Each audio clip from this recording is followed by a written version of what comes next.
personally, I have a fair amount of medical experience, having started as a candy striper at age 14, thinking I was going to be a doctor. But there's so much pressure in a medical environment, hospitals, institutions, and so on.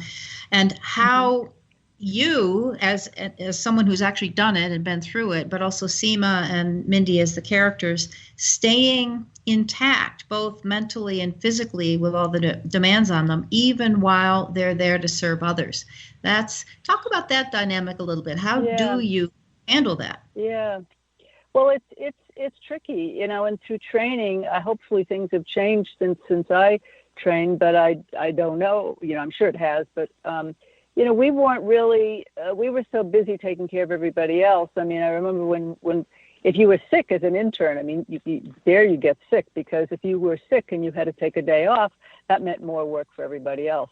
So we weren't very good at caring for each other and being attuned to that. And, Mindy, without telling the whole story, but Mindy is deals with the death of her father in the middle of the story.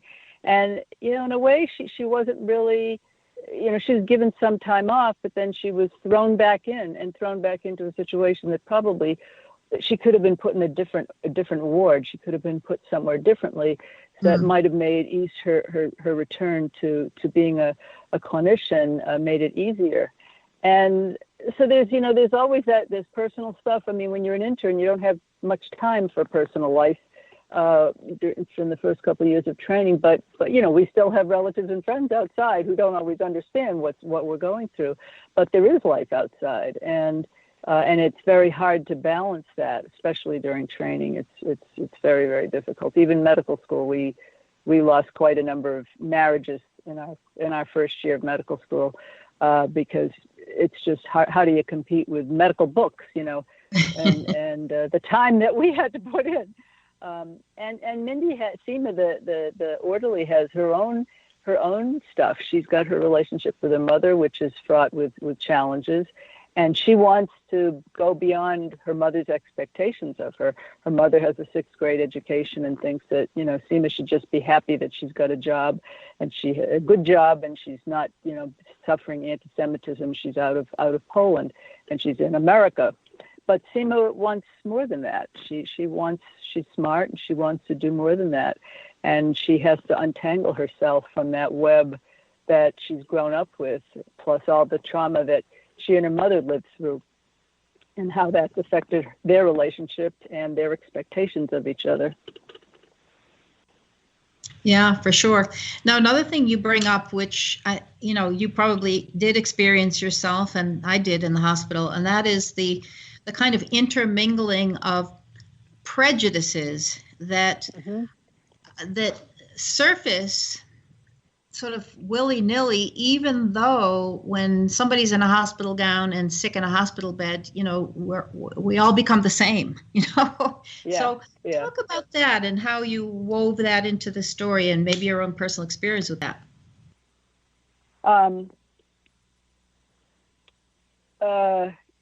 Could you just phrase that again a little bit? I just lost my train of thought for one second. I was talking about the intermingling of prejudices. Prejudices, right. Prejudice, right. Prejudice. Yeah, prejudice. Yeah, in this story, what's interesting is, a lot of things are interesting, but Seema is a Polish white immigrant. There's a lot of immigrants in the story. A lot of the patients are immigrants. A lot of them are from the Caribbean. A lot of the nursing staff is from the Caribbean, and most of the patients, pretty much all the patients in the hospital, are African American or from islands. The only white people in the hospital are the doctors primarily, and Seema. She's sort of an outlier. So it's a different kind of a place than where most people. This is inner city Brooklyn, so it's very different than where a lot of people live. She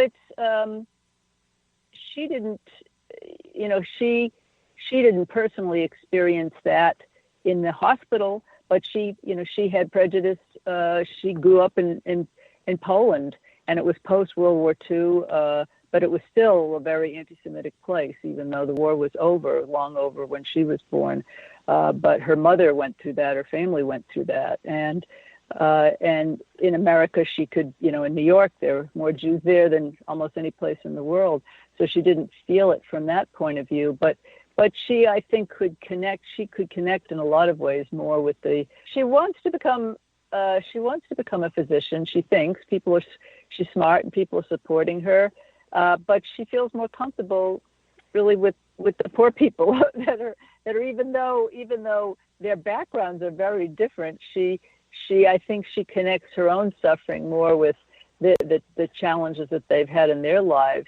And so that's another leap. She has to disentangle herself from her mother's expectations, and she has to bridge the gap to seeing herself as someone with agency and someone who can take care of others, and become in that role, in a doctor role, as opposed to the orderly role which she's in, which is about the lowliest of low in the hospital ranks.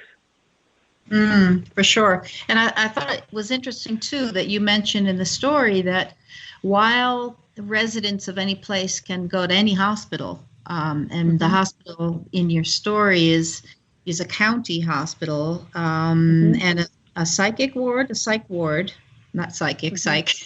Yeah, psych, yeah. But when people are sick, they want to be around people they feel comfortable with. And that's an interesting dynamic. Do you find that plays out in your role as a physician? Well, now I'm working in a very different setting right now, but I've worked in lots of different settings. I worked in rural Oregon. I did a fellowship at Mount Sinai after I was at Kings County, and that was very different too. There actually, I had to, sort of clean up my act, and the things that I had to do to get things done in the inner city hospital didn't work at Mount Sinai. I had to be more polite and dress more nicely, and couldn't be quite so rumpled, and so it was very different. Although I remember we also had some people, some very Orthodox Jews who from a community in New York who didn't even speak English, and we had some patients like that too. So there's a range. So it's I don't know. It varies in all the different. I've worked in so many different situations, and I've worked in more private practice, and I've also spent some time in clinic with immigrants, with refugees in Portland. I did that for a little while, a number of years back, and Somalia, people from Somalia, and people were just so grateful for anybody to listen to their story. And I was through a translator, because first I thought it would be very difficult and challenging because they didn't speak English, but they always came with a translator, and they just want to be heard. And if somebody listens to them and takes their issues seriously, it's huge, and they're very grateful for what you can do. I found that was really true, taking care of inner city patients too, is that people were grateful. Not to denigrate those of us who have insurance and have more resources, but a lot of us can get, we can't always, but we have resources to get health care, and people who don't have a very different experience, and they're usually grateful to be taken care of. And whereas some of us are more complaining, we have our different issues, we don't like this, we don't like that, we can afford to do that. But people who don't have health care, don't have the resources, can't afford that. And so they're at the beck and call of those who are willing to help them and take care of them, and they're very grateful for whatever you can do for them. And that's a very rewarding thing as a physician too, because you feel like they're there with you, and they want your help. And it sounds like that's what you are like, overlapping your medical experience, your daily interaction with your patients, into the narrative medicine, where you mentioned people want to be heard. And is that what that's about, just as we wrap up here? Yeah, absolutely. And everybody wants to be heard, no matter how much money they have. If you're sick and you're hurting, you want to be heard. And yeah, we want someone to understand and to not brush it off or just say, oh, there's nothing we can do, sorry, and shut the door in their face. There's always something, even in the human interaction, that can elevate that, and you can have an impact. I mean, it's one of the great things about being a physician, I think, is that no matter how tedious or stressful or repetitive various things are in the day, there's always some interaction that makes it feel like this was a good day. This was a worthwhile thing to be doing with my life. That's fantastic. And Ellen, how can people get a hold of you or get a hold of your book, The Care of Strangers, along The Care with of Strangers? Yeah. Mm-hmm. Yeah. The easiest, one way I guess is my website, Ellen Michaelson MD, ellenmichaelson.com. You asked me about that, ellenmichaelson.com. You can also go to, if you Google The Care of Strangers, it will come up. What comes up is the Penguin Random House site. They're the printers and distributors of the book, so it tells you where you can get books. Almost any small bookstore will be able to get it for you. But small or big, Barnes & Noble's, Amazon, and my website, ellenmichaelson.com. Fantastic. Well, I mean, you're obviously such a busy woman, and we're so grateful that you have interwoven these very lovely and serving talents that you have into both a literary and a medical career, and that you share it with humanity so broadly and so deeply. And thanks for giving us the time today, too, to chat with us. Well, thank you. I appreciate it. This is my first experience publicly discussing the work, and it's a privilege, and it's really fun, and I've enjoyed it really a lot. Thank you very much for the opportunity. Oh, pleasure is mine and ours. So thank you so much. And thanks again, too, to our listeners for being with us on the SOB Radio Network and Living Legacy Leadership. Also, check out my show, my website, GameChangerThinking.com. And do remember that the life you live is the legacy you leave. Bye-bye now.